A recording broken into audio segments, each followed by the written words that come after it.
Hello, everyone, and welcome to our Deconstructor of Fun interview series. I'm your host, Jen Donahoe. Today, I'm very excited for this conversation. I have the pleasure of speaking with a fellow game industry podcaster and, amongst many other things, just an absolute rock star. So Alex Takei is here, and I'm putting her in the hot seat, so to speak. So one of the things that I love about doing this podcast is the opportunity to talk to people across the game industry with different backgrounds, different perspectives, and actually just different time in the industry. I'm often consider myself a little bit of a dinosaur and an OG. And so talking to somebody from the next generation and highlighting their experiences, I think is just really important for all of us to hear and all of us to understand. It helps the younger folks really understand how to be an up-and-comer. And for those of us that are older in the industry, it helps us understand the perspective of where those folks are coming from. So I'm excited for this conversation because Alex is a next-gen game industry leader and a trailblazer and has already lived the life of 3 or 4 or 5 different disciplines, from big company strategy roles to being at a VC to being in game media and podcasting, now to business leadership and a producer. She is doing all of these things at a startup and hasn't even hit 30, but in fact, she did win and was on the Forbes 30 under 30 list in 2023. So something I never did. So congrats on that, girl. So since she's typically behind the mic for Naavik interviews, I wanted to put her in front and hear her story. We have a lot in common from also being collegiate athletes. I'm a footballer for our European audience, and she did crew. So we'll talk about being, athletes, being gamers, also being a little bit direct and passionate in our approaches. I think that's going to be a fun topic. So we're going to get into all of this today and showcase her superpowers. Welcome, Alex. Yeah. Hey, Jen. It's so good to see you in the studio, and it's so weird to be on the other side of the mic. I'm honestly pretty ecstatic to be here. I've been listening to Doff since Twig 1. Ooh, I'm sorry. Well, some girls had true crime, and I had Deconstructor of Fun and Cress's son's basketball career. So I started listening to the show back in 2017. And so it's such a huge honor to be on the show today. I feel like you're an honorary cast member. Every time we meet up at GDC or whatever it is, we have a crew meetup and then you're there. And it's just... To me, you're honorary. And so this is fantastic. So let me first do a quick rundown of your key roles so that people kind of have that 30,000 foot view of what you've been doing when you're not hosting podcasts. So you started off kind of business finance strategy at Blizzard, investor at Bitcraft, podcaster consultant at Naavik, and now a studio and business director and game development producer at Ruckus. So Ruckus is a startup with former Gearbox, Bethesda, Riot, Epic vets, known for their work on Borderlands and Elder Scrolls. I think you just had a recent Games Beat, Venture Beat, a bunch of articles about your recent investments that were really exciting for you guys. And it was fun to see you kind of quoted in those articles. And as a marketer, well done on the messaging and positioning of that. Very excited. So I want to hear about your journey from the beginning. How did you get into gaming? I know you were a gaming nerd a lot like me, but what did you want to be when you grew up, when you were thinking about, your Peter Pan? What do you want to be when you grow up? Mm-hmm. Yeah. So I entered the games industry, like you mentioned in my intro, out of undergrad at Blizzard, which is a bit unusual, but that's not exactly where my story begins. My entrance to games actually begins with filmmaking. When I was younger, in middle school and through high school, I was obsessed with making movies. I did programs at USC, New York Film Academy, a lot of on-set and in-editing lab production, entered film festivals, I had demo reels. I won an honorable mention once for a documentary that I made, and I was huge on being a film director. I was a big Christopher Nolan fan, David Fincher fan, and I think there's an element of nobility in the ability to entertain people and put them in a suspended state of awe. And I kind of always had that from the very beginning, wanting to be a creator myself. However, although my parents encouraged me to pursue any passion, film school right out of high school seemed a little impractical. I had a pretty strong emphasis on academics growing up. And as you mentioned, I happened to excel in athletics. I captained several sports teams. And so I ended up getting recruited to row at UPenn. And then during my freshman year, I kind of had this honest realization that I I lacked natural talent in film direction. And I was genuinely just worse than everyone else. And there's this Japanese concept, I'm half Japanese, called ikigai, which is happiness being derived from the concentric circles of doing what you love, but also being good at what you do. Yes. And so I pivoted to film producing, thinking that that might be a better path. I got internship at Viacom, and I just quickly learned that Hollywood wasn't going to be my thing, something probably for an entirely different conversation. But at the time, I was just playing a ton of games like Devil May Cry and a gargantuan amount of League of Legends. And I had this epiphany, what if I could work in games? I've been playing games my whole life. I've been moved by the stories and the worlds of games, even maybe more than movies. Let me go figure out if games is a thing. And so I started cold emailing everyone in the Penn alumni directory associated with gaming to see if I could support them in any way. So this is like Blizzard, Riot, EA, and I was also a venture capital concentration at Wharton. And so I even emailed like VCs like Greycroft and March Gaming, which had shown an appetite for games investments. I ended up getting in touch with this woman who permitted me to do pro bono research. And I must have been doing something right because she invited me to this entertainment meetup in LA. And there I met a USC game design professor who said, "You sound like you'd love to go to E3. I have free industry tickets if you're interested. And if you help bag gift baskets, I'll let you go to this Michael Packner Wedbush party." So I was like, okay. Off to E3 I went to set the scene. It's Assassin's Creed Syndicate, Destiny Taken King, Battleborn are upcoming titles. And the show floor was just like absolutely unreal. And I remember thinking like, holy crap, this is super real and there's a business here. I'm going to go after this. And so after attempting to find employment on the show floor, true story, which now looking back is really impractical, I made it to this Wedbush party in Wilshire, knowing 0 people. And after some awkward circling, I find myself in a conversation with none other than Vince Zampella, which, if the audience doesn't know, Vince Zampella is the original founder of Treyarch and the creator of Call of Duty. I didn't realize who it was, but basically once I did, I was like, this is the perfect person to ask for advice. And I have this pretty interesting conversation with him. And among other things, he said something that's really guided my approach to games. And he said, getting into the game industry really depends on what you want. Do you want to be at the rock label or do you want to be in the rock band? I think from the business perspective, you often gravitate towards the label because you either A, fundamentally aren't gifted enough to be in the band, or B, the label is just a numerically bigger group. So statistically, it makes more sense to go after that just based on probability. But this phrase really guided my time at Blizzard, where I aspired to get onto a game team and help hone in on what I wanted to accomplish at business school, and honestly helped guide me to Ruckus today. Oh my God. So I love that story. And I did something similar. I went to Washington University in St. Louis. I did B school undergrad, kind of similar. We have very similar paths, just very different times apart. And back then I had to look through the alumni directory and I wanted to work for a toy company, a comic book company, or a video game company. And the best that I could do was I found somebody that worked at Hasbro, which was, a toy company. And so I called him and this guy, Rick, and he took my call and I said, how did you get to where you are today? And what advice might you have for someone like me who's looking to, get into the game industry? And he said something very important to me that it's kind of why I do a lot of what I do today is somebody picked up the phone and took his call when he was in a similar position. And so he's like, I will take your call. And I just, please, as you go forward in life, pay it forward and give that same advice. And ironically, we stayed in touch.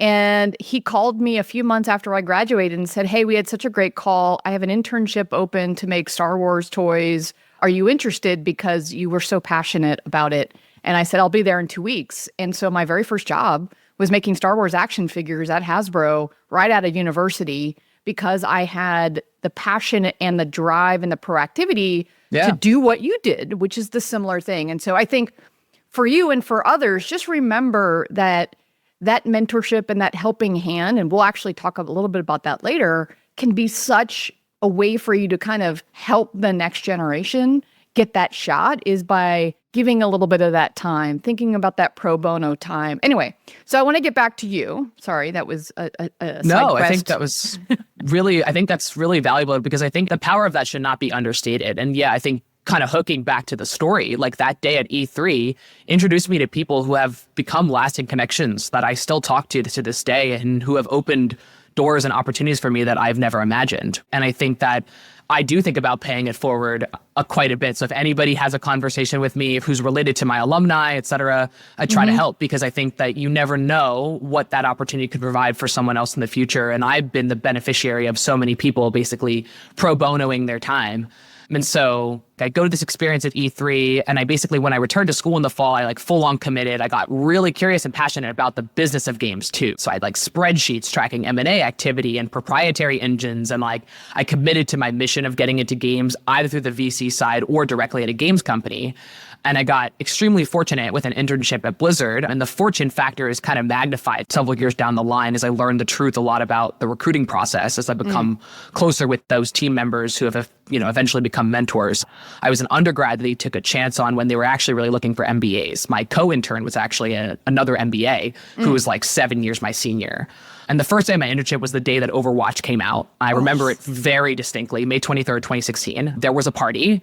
Ray Greskro, the CDO of Blizzard, and now he's at Disney, I think, was shooting a Farah-themed champagne gun while shouting "Justice reigns from above." And I was like, low-key, this industry is super sick. I am never leaving. And that summer, I worked on the economies for Overwatch when it was super hot, and Heroes of the Storm, earned a return offer.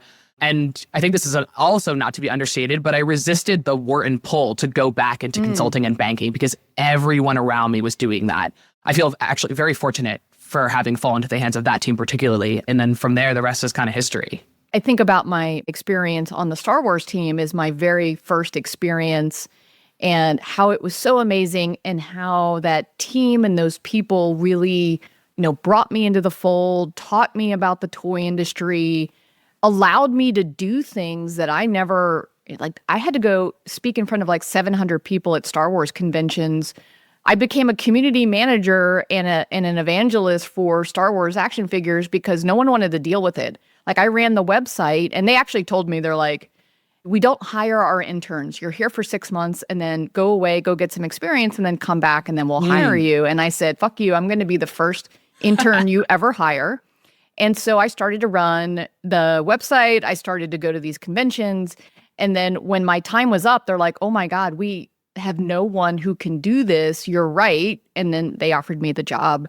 And I think those experiences kind of really just shape how you think about your career and what is it you want to do. So tell me more about your Blizzard experience. Like, how did that, in a sense, shape you and show you what you wanted to do inside of the industry? Like you said, you still had all of these other paths that you could do. What did you take away from that experience that has really like set the foundation for you today? Yeah, and I think that's right, Jen. I think when I have conversations with others that are trying to enter the game industry, I'm like, do not underestimate the amount of impact that your first employer or your first boss is going to happen on you. It's like, you're very impressionable. So you'll pick up a lot of things from that person or that company that may become like entrenched fundamental core values, core memories, if you've seen Inside Out, that like sit in like your treasure trove in the back of your mind. But yeah, I think I was extremely fortunate, and I think I'll talk a little bit about why. The first is that like it was a very top-heavy team with like a treasure trove of mentors. And so what I mean was there was a lot of VPs and directors, but very few analysts, which is where I entered at. And a lot of people like talk about work experience. So like in a job description, you're looking for requirements like 3+ years of X experience, et cetera, or 4+ years or 5+ years. And I kind of feel like years is fundamentally the wrong measurement. This might be a little... Agree. I might be kind of like now going and proselytizing my belief here, but I honestly believe it should be like effective labor hours. So like not lunch, but like, hours, not about years. Because I had a super hyper concentrated experience for about 4 years at Blizzard where I kind of just like cranked. And it was like driven by 3 things. One, a very top heavy team of directors, because basically you have like a couple analysts servicing a lot of different directors, which obviously leads to a lot of opportunity. B, at the time, there was a good amount of agency and mandate in the COO and the CFO org to get involved in a lot of stuff. Now, whether or not that was good that we were there or bad is often circumstantial and very much depending on the project, but it definitely, for myself as an individual's growth, exposure to a lot of things. And C, kind of the alacrity from my side to just do a ton of work. I used to try to beat my first boss into the office. I could never do it. He would like show up at 6:30 in the morning. And to be super clear, clear, this is not Blizzard culture, but it was my boss's culture and a culture that I had also kind of passively absorbed from a lot of like the Wharton investment bankers at the time. I was taught at school that you're going to wake up at 6 a.m, you're going to head into the office in New York City at 8 a.m. and you will be there till 2 a.m. in the morning. And then you will repeat that for 2 years. And so bringing some of that energy to Blizzard allowed me kind of to just like work a lot. And I think the reason why I say fortunate is that I had the appetite to get exposure to a lot of different things. I used to walk into directors' offices when I was done with all my work and ask them for more, but they also were willing to give it to me, right? And they also felt that I would be valuable on that project or whatever work they were giving me. So I think it takes two to tango in that sense, where someone needs to show hustle to show up, but then someone needs to answer the call. That's for me, like at a high level, beyond the specific things that were going on at Blizzard, but the team structure was a very profound impact on the beginning of my career. I think I remember when we talked before, it also gave you a lot of exposure to the different kinds and parts of the business.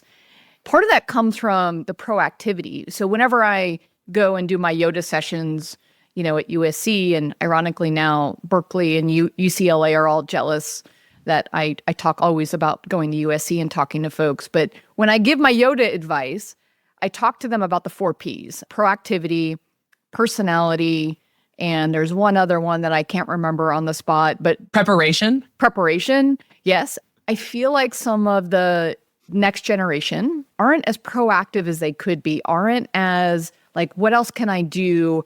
Asking these questions. And I feel like you had that insight to be able to say, well, can I help with this? Can I help with this? Can I help with this? In a way that wasn't annoying and nagging, but that was helpful. You know, one of the phrases I often say is, in order for people to help you something is, can you help me with this? And when you ask it like that, it gets people to really want to help you, and then vice versa, right? You're offering that guidance.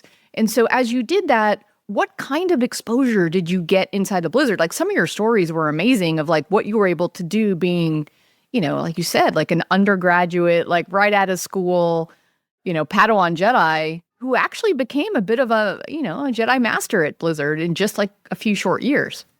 Yeah. Well, and again, this is why I say fortunate, because I feel like the team structure, right? There was a super catalyst, because basically like it's easy to dismiss resources when you don't need them, right? But at the time, like there's like 5 or 6 directors and 2 or 3 analysts. I think at one point in time, I was pathing into like 4 directors, one on Overwatch, one on Hearthstone, one on all the classic games. So D3, StarCraft, Star 2, HOTS. That included also Fenris, Diablo 4 at the time. And I was also on some of the long-term Blizzard strategic and financial planning stuff. And then I also worked in the partnerships team, which is kind of like the enterprise level ABK deals. So like ABK Amazon, ABK Google. And I think Blizzard also itself had an interesting structure where there are so many different games, and all of those games have different business models, different stages of economic health. And so there's so many different incidents and different projects going across all the franchises. So by being multi-franchise, you were able to experience a lot of different problems or structures of what you were working on. So, you know, on Overwatch, you have a PvP game that's incredibly successful, very hot loot box economy that then's getting shipped away by the new battle royales when they launch in 2018. That's also incubating a second game while also supporting an esports league. And so helped launch the Overwatch League, helped thinking about the OWL MTX program.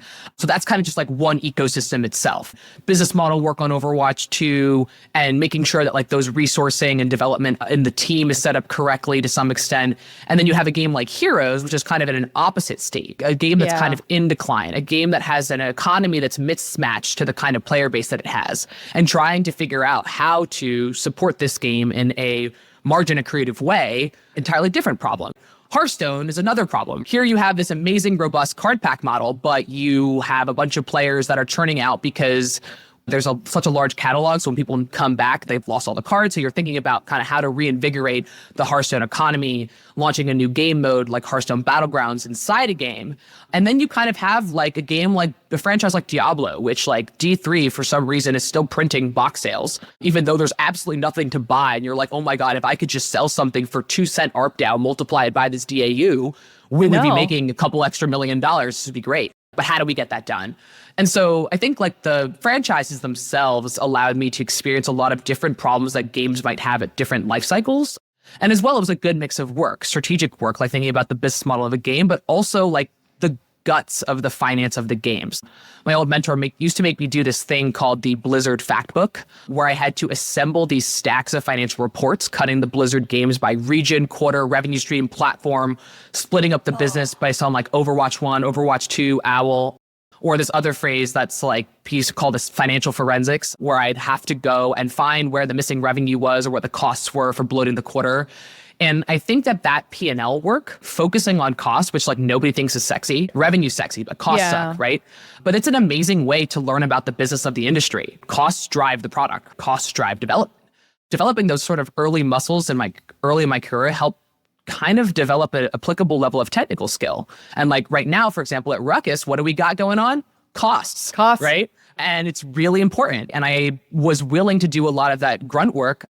Basically, at a point in time, I was also managing all the cost centers for Team 4, Team 2, Team 1S, et cetera. And so I was learning a lot about like what was driving the game dev costs at a micro level, which helped me understand kind of like where the resourcing is coming from, what's something like ODF, outsourced development fees, how does that interplay into the development cycle? And so I think that there was a lot of benefit at Blizzard because within those P&Ls, right, there's a lot of different things going on. And it was a nice mix of actual strategy work, actual impact, PM stuff, as well as kind of in the hardcore FP&A realm. Yeah, I think the important lesson there is doing the grunt work from the ground up gives you a foundation to become, such a better leader, to understand where all the bodies are buried, where are all the skeletons. And, one of the things I would love to do is have an Excel battle between you and Phil. And I think that would be really, really fun to have you two go at it. Attention app and game developers, are you ready to unlock the secrets behind the world's top performing apps and games? With Sensor Tower, you get the ultimate competitive edge, whether it's breaking into new markets, fine-tuning your UA strategies, or boosting monetization. Dive into data like never before, track global trends across app stores, analyze market-leading in-app purchase and in-app ad strategies, and benchmark your performance with real-time insight. The best part, Sensor Tower doesn't just deliver data, it helps you turn it into action. With intuitive tools and expert analysis, it's everything you need to make smarter, faster decisions. Thousands of app and game studios, from indie creators to global giants, trust Sensor Tower to help them win. So why not you? Start your free trial today at sensortower.com. That is sensortower.com.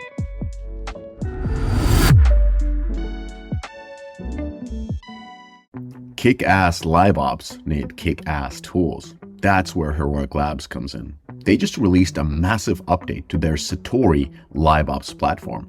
And having done my research, I can say with confidence that it's second to none. In a single product, you get everything you need, including event capture, player segmentation, feature flags, remote configuration, A/B testing, experimentation, live events calendar, messaging, retention graphing, analytics, and so much more.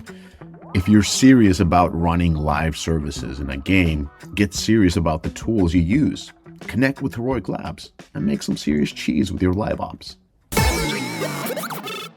Well, let's pivot to a little bit of a different discipline that you and I kind of both entered. I certainly didn't have on my bingo card being a podcaster as a career opportunity for me after being a marketing leader in the games industry for such a long time. Mm-hmm. So how did you decide to give this like content creator a shot? And what role do you think it plays in this journey of yours in the game industry? Well, this is another thing that similar to you, I never saw coming. And it was something that kind of just fell into my lap.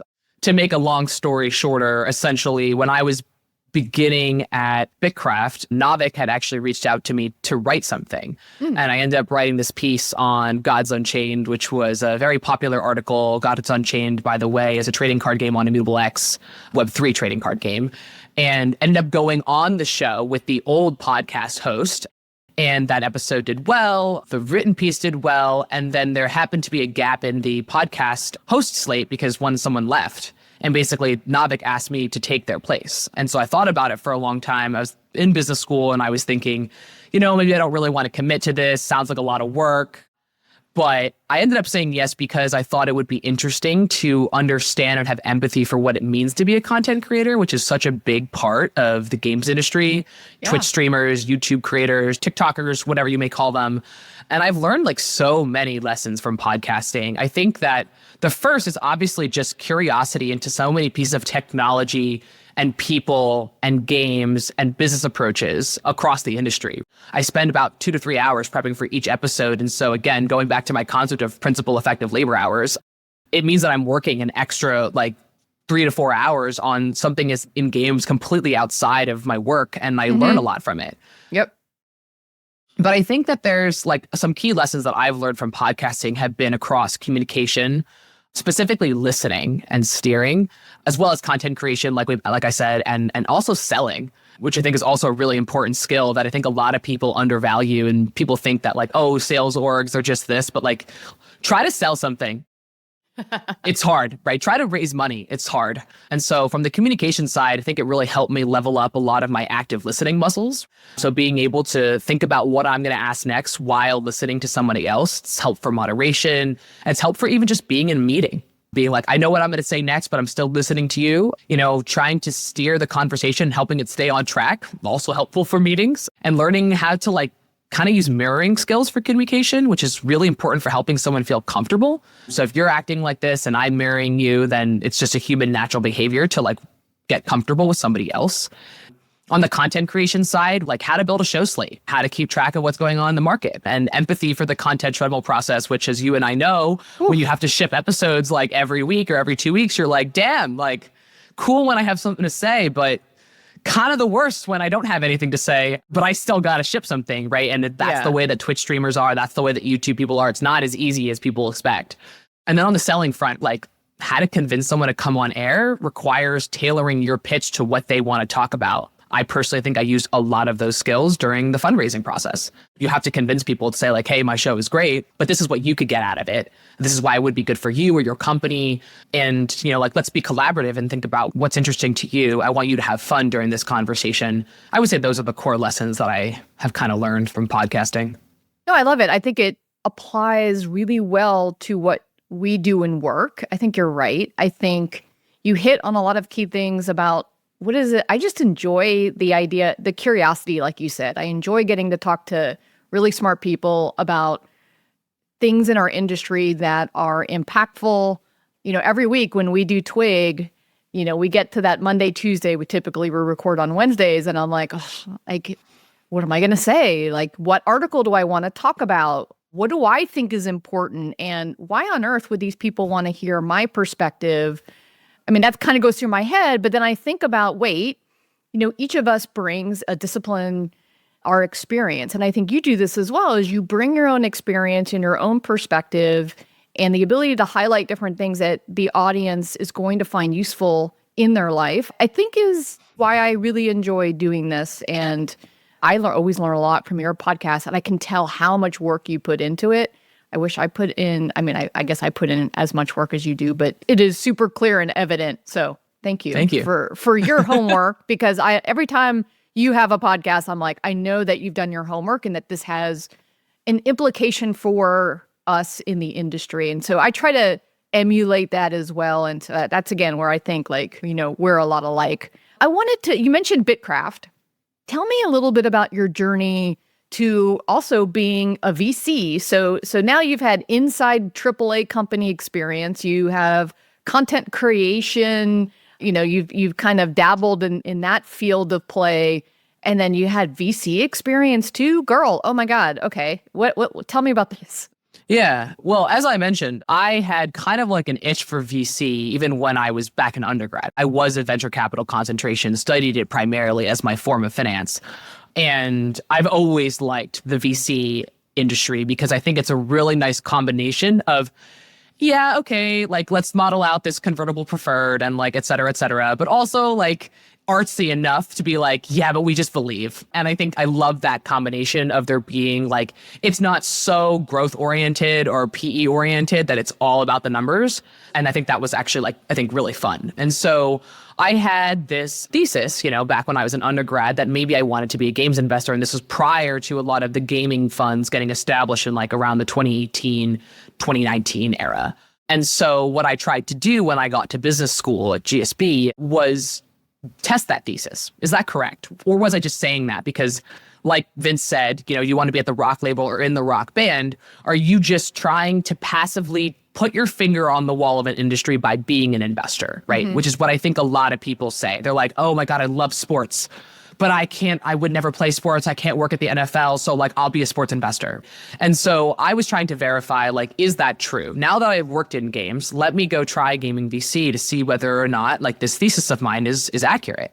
And ended up grouping up with the Bitcraft team. Could not say anything more highly positive about them. I think I had a great experience learning about the fundamentals of venture capital, especially as applied to games. And so that's kind of like what happened, right? And I think that from there, you kind of learn about, what does it mean to do due diligence? What does it mean to take something and move it through investment committee? What are the questions that VCs are asking when they're evaluating an opportunity? What are the dimensions, market dimensions, portfolio dimensions, risk? How do investors think about risk? How do investors think about teams and opportunities? And I think that stuff is really valuable because I think a good investor, as I always say, is like basically like the knight on the chessboard, right? If you can play the knight really well, it's not the queen.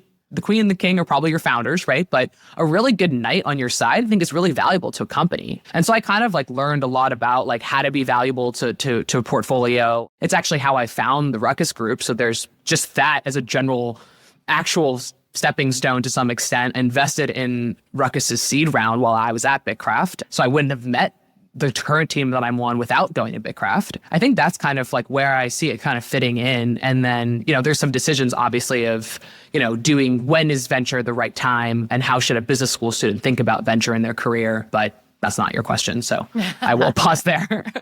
No, but I think what is interesting about that is you're trying out, like, in a sense, all of these different roles in the RPG that is your life. Correct. And what I thought was super interesting is like, okay, so you've always had this question in your head, rock label, rock band, Ruckus comes along.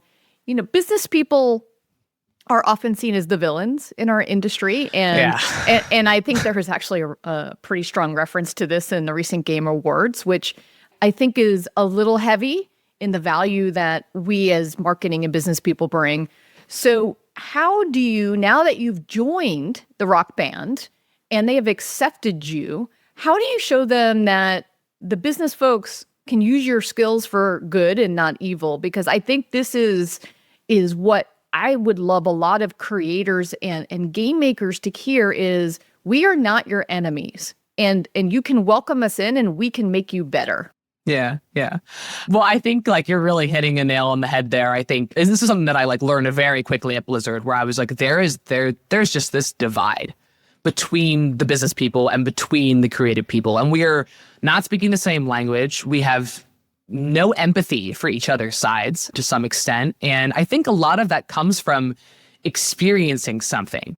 There's a saying by Brian Chesky, he's the CEO of Airbnb, and he says, people with the strongest opinions about things are usually those who have never done it, right?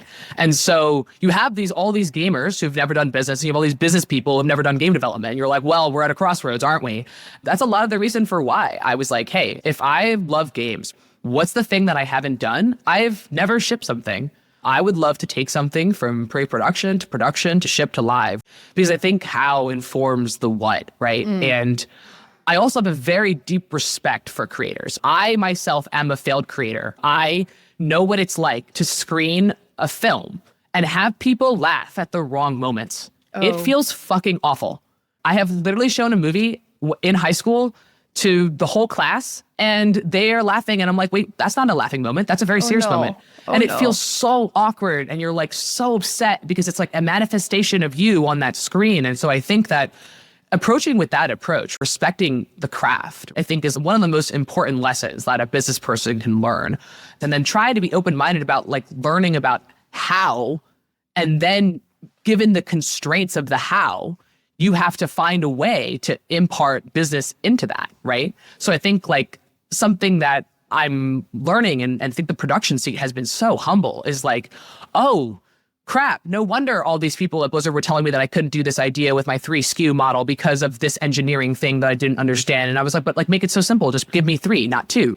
And then you get in there and you understand the complexity and you're like, oh, I can understand why the way and the manner that the game is hosted informs practically the kind of business model that you could potentially implement in the game. Yeah. And I think like that understanding is that empathy is like kind of, one thing that I think business people could really benefit from, because you can't just pitch infinite ideas, especially if you're going to go operate. You have to be able to actually execute it, right? And if you don't know how to execute it, then you might not know what to execute. I just feel very much that I believe that those two things are, the same side of the coin. Yeah, my favorite and probably most successful times for the business was when I, as a marketer, was part of the team. I was a member of the leadership team. My voice was a voice that was listened to by the GM, just like the designer, just like the producer. And I feel like the one team, one dream approach, where business is also a part of that as well. And that, sometimes as a PM and sometimes as a finance person, when you've got that one team, one dream approach, which sounds like what you have at Ruckus, I think that can be the most successful because all of the voices are included. There's an inclusivity of the different perspectives that I think make it better for everyone. So is that what you are experiencing today at Ruckus, like being a part of the team and having your voice heard and actually being out there pitching and raising money too? Yeah. The pitching part is kind of a whole other can of worms, which I was very humbling to kind of go directly from the investment side of, being super comfortable, you mostly say no. And then you go to the other side where you're like, I just need one yes, anyone. And you have to tell a story. You're basically going from the, from the investor side to the entrepreneur side. But going back to like the primary question, which is kind of about like this collective, multiple perspectives sitting around the table, I do very much feel that is the way that it is. And through that process, you can impart, why the thing that you've been saying, why people say free-to-play businesses are important, why people say that like live businesses do better, right? You can understand the motivations of either party, so you can better navigate and path through the Charberus and the Scylla, to go to a Greek mythology example, path your boat through those constraints. And so it's also about like being open-minded and being like, oh, hey, like I want to do a leaderboard. And then the CTO says, well, if you want to do a leaderboard, you have to understand that like this is the way that the game would have to be hosted. And then you realize, oh, actually, hosting costs money too. And so if we're going to host it in this way and you want competitive integrity, you have to be pretty convinced that leaderboard is going to impact LTV, retention, conversion, or something else to offset hosting. There's some trade-offs, right? And then you start to understand, and that's just like an example of like tech and business, but there's also like a myriad of other things. There's obviously design and business and design and tech and, art and performance. And that's also another huge impact. So you realize there's all these pieces and all these people sitting around the table. And I think that kind of like collective conversation helps you basically not make decisions in the dark. And I think the other important thing to kind of highlight the difference of like what it means to be a game startup is that everybody at Ruckus, because we're a startup, has a vested interest in making money, right? Because it's not like a place like Blizzard where you have something like WoW that can float the cash flow, right? Yep. We have to think about business because we are implicitly a startup. That is what the point of a startup and an entrepreneurial endeavor is. And so I think that is also, it's also an environment thing, right? Where there's a focus on, building a brand new IP, but also building a brand new IP that we hope resonates with lots of players and also allows the studio to survive. And I think that mindset, is for me very different from maybe what I experienced at Blizzard, where there was a lot more comfort in the fact that Blizzard will be around tomorrow no matter what, right? Yeah. Yeah, the safety net that you have at a big AAA company versus the, that feeling of like, there's not a lot of safety net when you're at a startup. Also, the multiple hats that you have to wear. I think, the thing that I always thought was interesting being in a big company is you play a very specific role on a team. When you're at a startup, and my startup time was similar, is oh my God, the hats that you have to wear. And right now you're wearing a lot of hats. Like, how has that evolution been for you to, try on like even a producer hat, which is very outside of your original core Typical. competency. Yeah, like how has that been?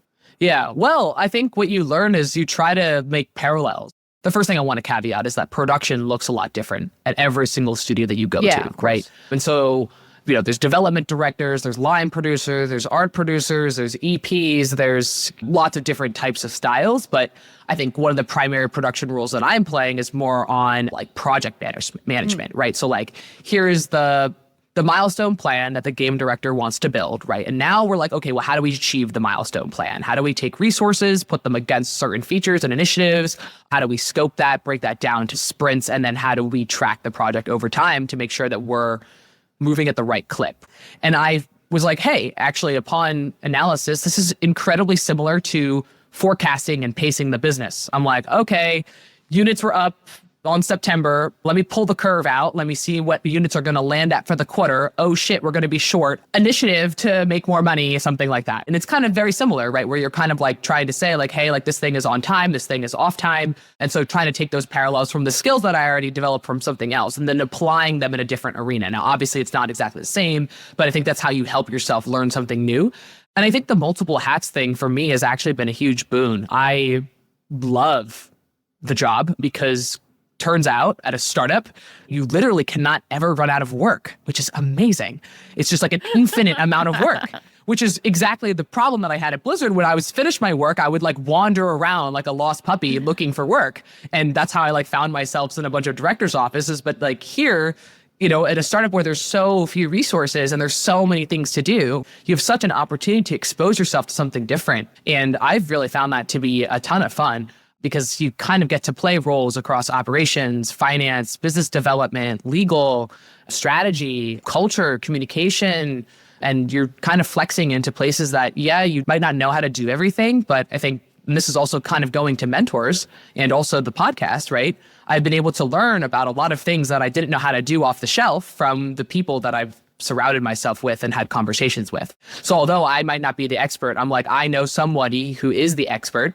Let me go talk to them about how they would approach this problem and then think about how that would work on my team, bring that back to the group, evaluate it and say like, hey, is this the right approach? Should we make tiny tweaks to it, et cetera? So I love what you're highlighting, which number one is there's always something you can take from your background, even if it's not a direct one-to-one, and you can figure out how to apply that framework to something new. And I think you gave a great example of being able to do that.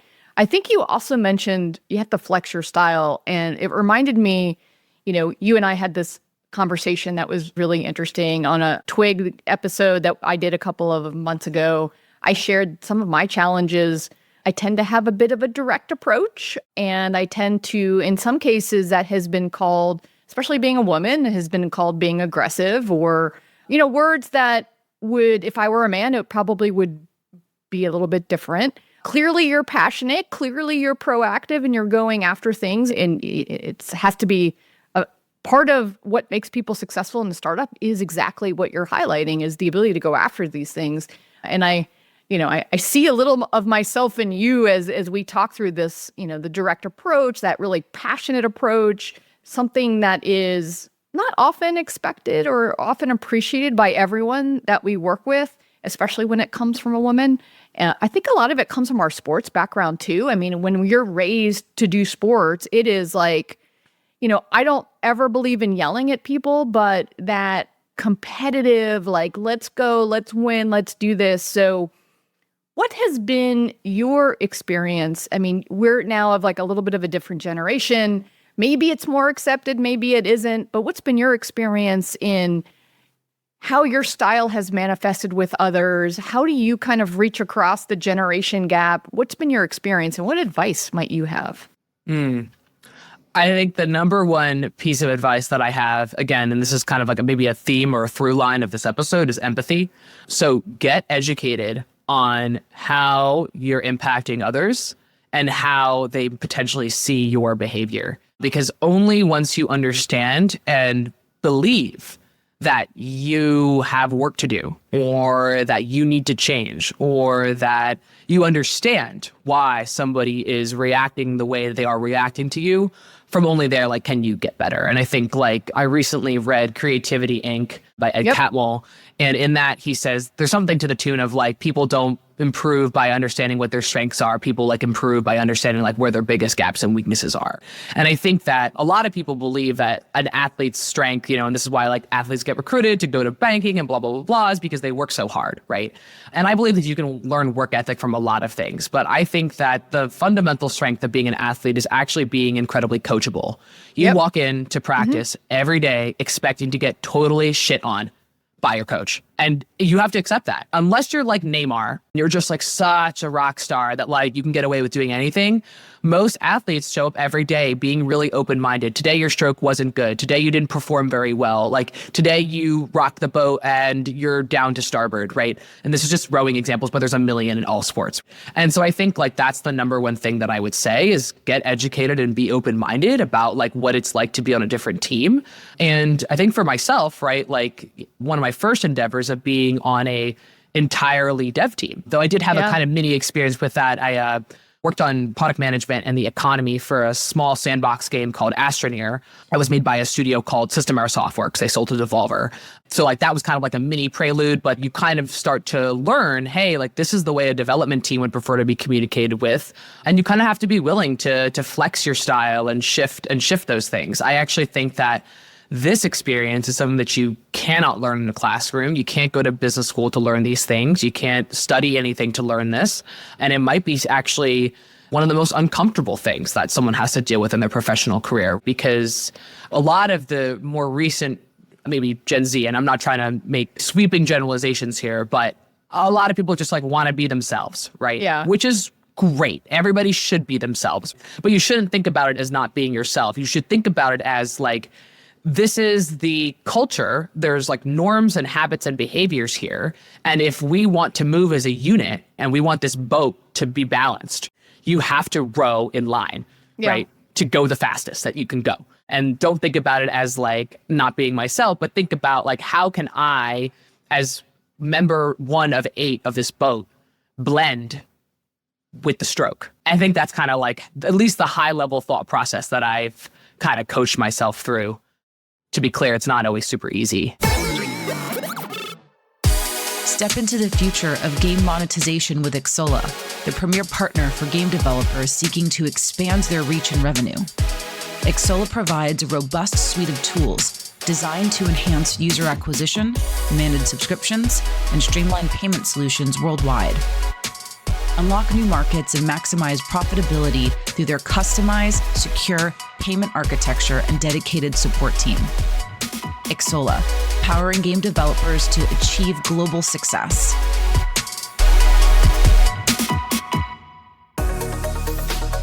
This podcast is brought to you by AppsFlyer. In today's digital world, understanding your app's journey from discovery to download is more than just insightful, it's essential. Enter AppsFlyer, the leader in mobile attribution and marketing analytics that allows you to measure the full potential of your marketing efforts, making every ad dollar work smarter. With AppsFlyer, that's your new reality. Dive deep into data-driven insights that reveal exactly where your users come from and how they'll interact with your app. AppsFlyer, where your app's potential meets performance. My goal is to become like a universal translator, in the words of the great Star Trek, which, we'll hit on that later, or a decoder ring, right? And so the idea is, I took this class when I was at Disney. It was called Solution Selling. And so basically it was the DISC personality test. So there's 4 kind of key personalities in the world, and people are generally a blend of 2 of them. And there's an update that uses like birds to kind of give examples. So the eagle is the leader, the be bold, like, let's get shit done, like, go, go, go. The parrot is the, hey, I'm an extrovert. I like to talk a lot. I think out loud. And by the way, I'm a combination of those 2. Then you have the owl, which is the more analytical, a little bit more introverted, typically like more of an engineering mindset. And the dove is someone who's really concerned with the feelings. How is team health? How is everybody getting along? And so what, they told us is, if you can quickly identify the person that you're talking to, what kind of personality are them, and then you flex your style into speaking to them and how they want to be spoken to. And I think that's the most important thing is, in this world of authenticity, is a lot of people are like, well, I want to just be me. And it's not exactly that. You can be you, but you should still respect the other person and meet them halfway and how they want to be spoken to. There's another great book called Never Split the Difference by Chris Voss. He's an ex-FBI hostage negotiator. The book changed my life and my perspective, really teaching what you're talking about, tactical empathy, which is how do you recognize and empathize and put yourself in somebody else's shoes so that you can really establish that communication. And once I started to, I call it my Jedi mind tricks. Once I started to really adopt some of this, it helped me soften my bull in a china shop edges of, hey, I just want to go out there and do all the best things, to, okay, like, you gotta like reach across the aisle, so to speak, to use almost like a political term. And mentors were also really helpful to me in this journey. A lot of people helped me soften my edges or help me see this. And because, to your point, I was very coachable. I'm like, all right, I always want to be growth oriented. I was able to kind of grow with that. How have mentors helped you, not only in this area, but like in all of the different areas of your career? Like, what role did mentorship play for you? Yeah, mentorship for me is huge. Honestly, my relationship with mentorship probably begins as a child because my mother's cardiac anesthesiologist. She very much was a working woman her whole life, was interviewed to be like the vice chair of medicine at universities, et cetera. I had a nanny growing up.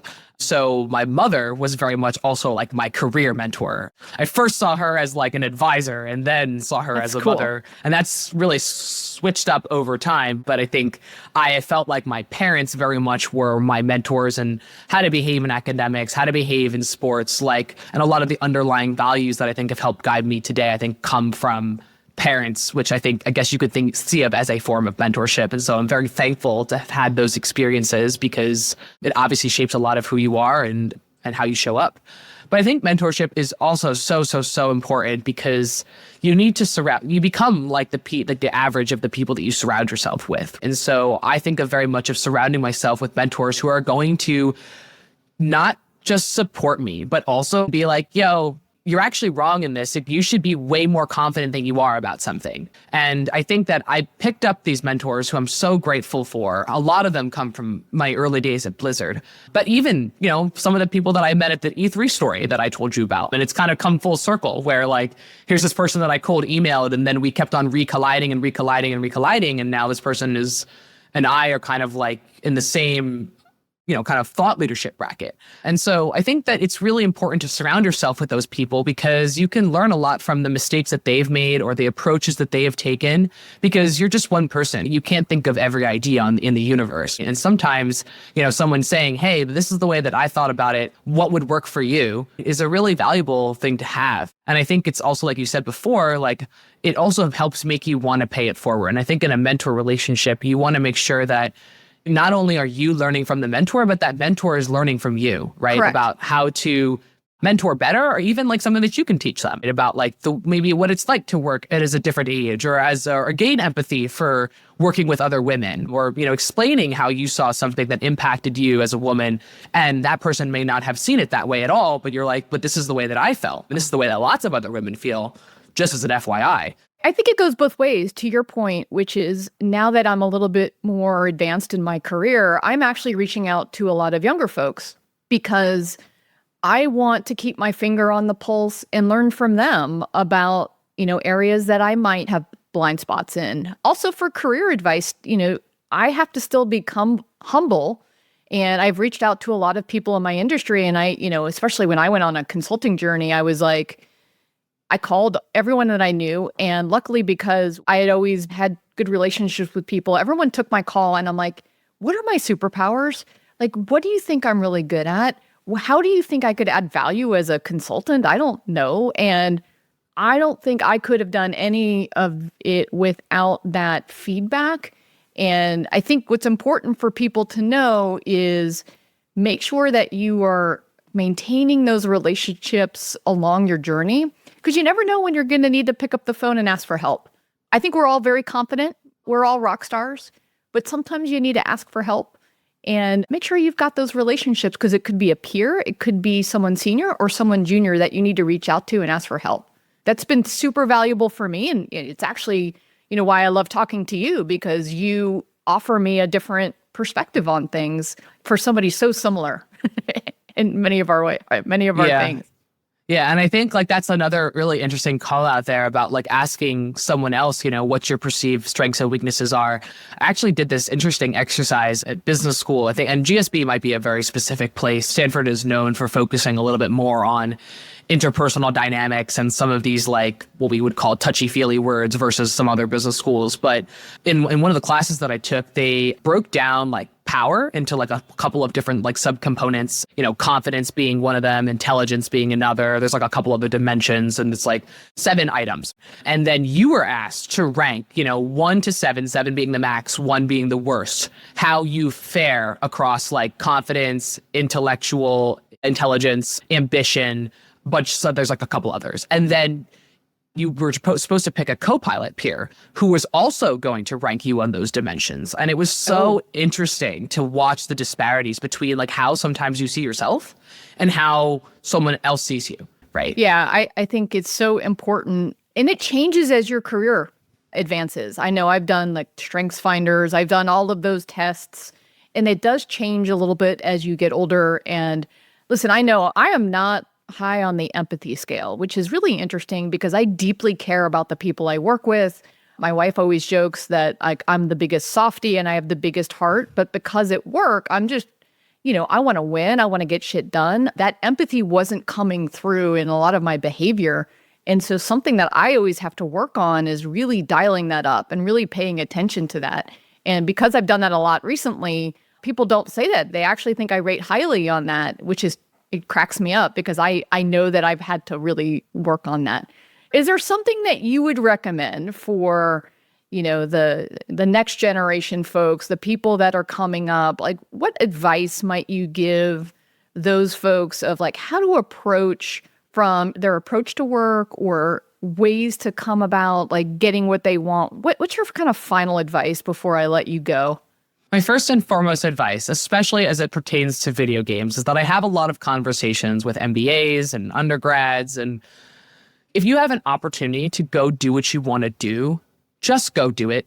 Don't be concerned about some sort of like resume thing of having, a Bain or a BCG or a McKinsey, because I think, again, like a lot of the reason for why I was able to accumulate so many experiences was because I kind of skipped McKinsey for 3 years, right? And everything, and again, I was very fortunate because I happened to fall into a team of a bunch of ex-McKinsey people, but I learned everything topical to the industry that I fundamentally already knew with utter conviction that I wanted to be a part of. And so that's the number one piece of advice. Like, don't be scared to go do what you want. I remember being like absolutely terrified of graduating and being like, oh my God, I'm going to have to go into banking and my life's going to be so miserable, right? But you don't have to be miserable. Just like take the bull by the horns and like go make it happen for yourself. And maybe that's the second lesson, is that if you want something, I think don't be afraid to chase it. I think that you have to show up. You have to go to the room. You have to make yourself uncomfortable. And that level of uncomfort could be like something different. For me, it was a lot of times like showing up to a party and knowing 0 people and just standing there with a drink being like, I have truly hope someone at some point in time comes and talks to me. Or it could be something else, right? Like there are things that, and then you learn and build those muscles over time. But I would say go and try and expose yourself, and also try to do something really substantive, right? It's one thing to get there and talk, and it's another thing to get there, do actions, learn something, have an impact on a business, have an impact on a team. And I think that those are sort of the key lessons. And also don't be afraid to ask for help or ask for work. I think my boss, originally was like stunned because I would ask him, I would be like, hey, like, what else can I do? How can I help you? And he was just like, oh, weird that you'd want to do that. Most people will say like, oh, I finished all my work, so I must not have anything else to do, so I'll wait. Yeah. Right? Yeah.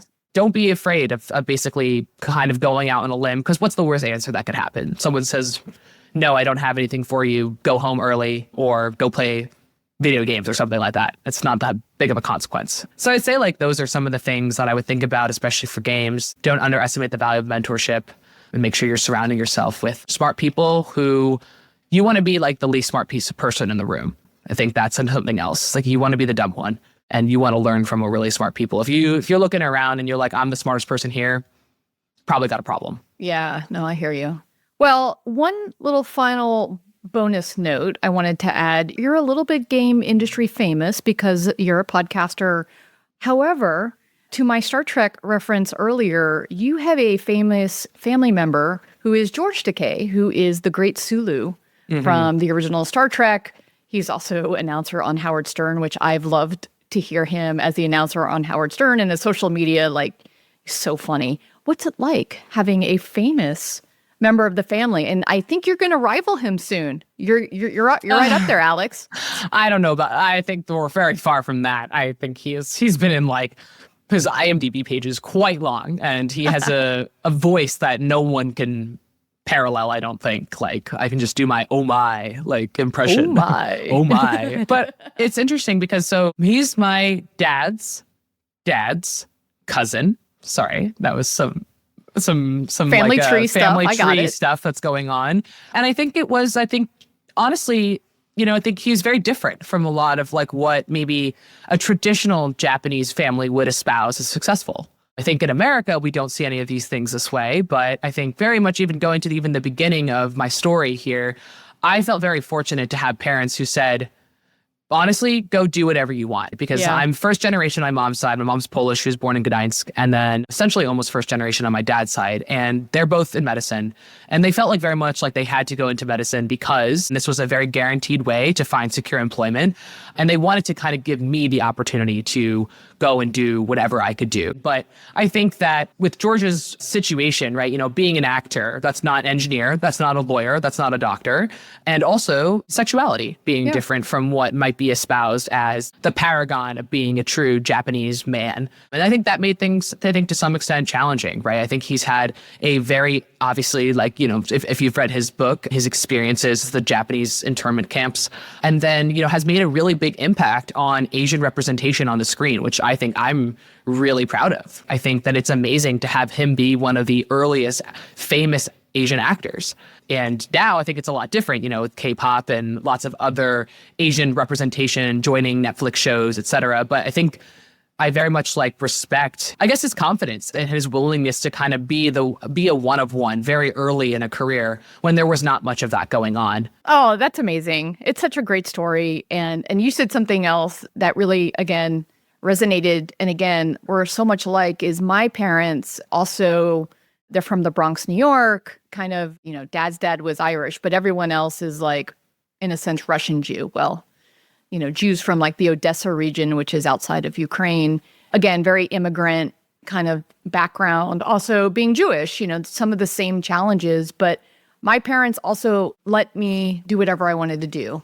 And also kind of saw in me early on that, I'm an OG gay. I'm part of the LGBTQ community as well, which is also why I really love George and George's story, because it's like, fuck all that, go be you, go after whatever you want. You can be anything you want to be. And so I think you've clearly done that. And so I appreciate seeing that in someone else. And so I just want to thank you for sharing your story today. I think it's going to be really impactful for a lot of folks in our industry to just hear from these kinds of stories and know that there are amazing people out there that are business minded and can rock an Excel sheet, but also love games and want to make games great for everyone. And I think that's important. So any final words, Alex? Should you sign us off? I feel like because you're a podcaster, you need to read us out or something. No, if I sign you off, I'll be giving my Novik email. Where can people find you? Where can people find you?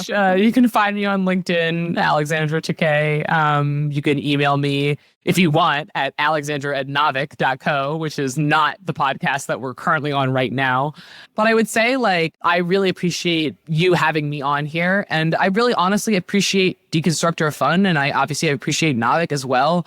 I think something that you and I and, Cress and many of the other show hosts and many of the people that have worked in games to this capacity. It's a very young industry still, but bringing kind of business legitimacy to it. I think a lot of my focus at Wharton and Stanford was educating people that the games industry was a legitimate industry, of business, of actual complexity, fascination, intersection of technology, art, and, business.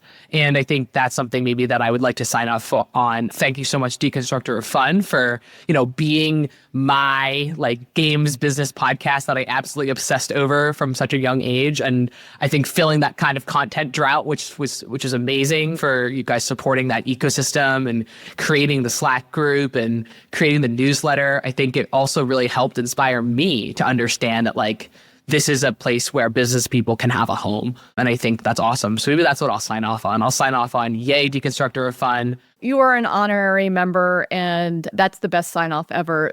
Well, Alex, it was a pleasure. Thank you so much, and see you soon, everyone. You did it. You made it to the end of the episode. As a fan of the show, it would help us out if you'd subscribe and leave us a review on the podcast service of your choice. Those stars and likes, while a small action on your part, mean a lot to us and help to grow the show. More importantly, are you a member of the Deconstructor of Fun Slack group? If you have 5 years or more of games industry experience, go to deconstructoroffun.com/Slack and apply to join.